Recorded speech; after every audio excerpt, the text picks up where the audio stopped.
If you really wants to motivate me, then subscribe and never forget to press the bell icon. एक बार एक गांव में बहुत आलसी लड़का रहता था। इतना आलसी कि खाने पीने के लिए भी दूसरों पर निर्भर था। पूरा गांव उससे परेशान था।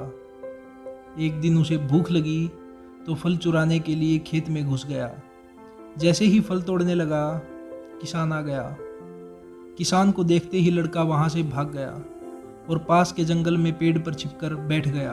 काफी देर के बाद लड़के की नज़र एक भेड़िए पर पड़ी जिसके सिर्फ 2 पैर थे, और लड़का सोचने लगा कि सिर्फ 2 पैरों के साथ ये बेचारा भेड़िया इस जंगल में कैसे जिंदा रह सकता है।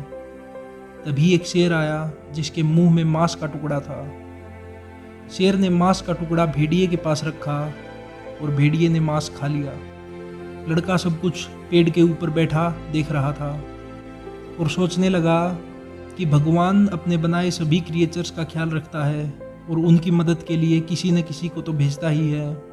आलसी लड़के ने इसे भगवान का संकेत समझा और इस उम्मीद में सड़क के किनारे जाकर बैठ गया कि भगवान उसकी मदद के लिए भी किसी न किसी को तो भेजेंगे। इंतज़ार करते करते 3 दिन हो गए, लेकिन लड़के की मदद के लिए कोई भी नहीं आया।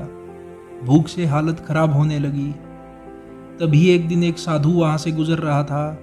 लड़का साधु के पास गया और सारी कहानी बताई और पूछा कि भगवान ने उसकी मदद के लिए किसी को भी क्यों नहीं भेजा।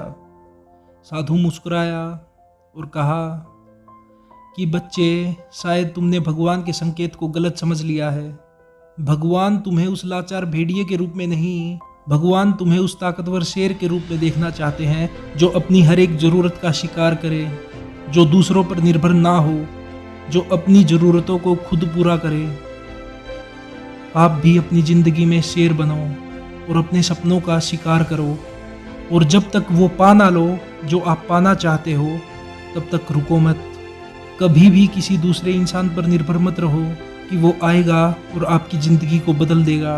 अपनी रिस्पॉन्सिबिलिटीज़ खुद उठाओ और शेर की तरह अपने लक्ष्य का पीछा करो, और जब तक अपने लक्ष्य को पा ना लो तब तक रुको मत।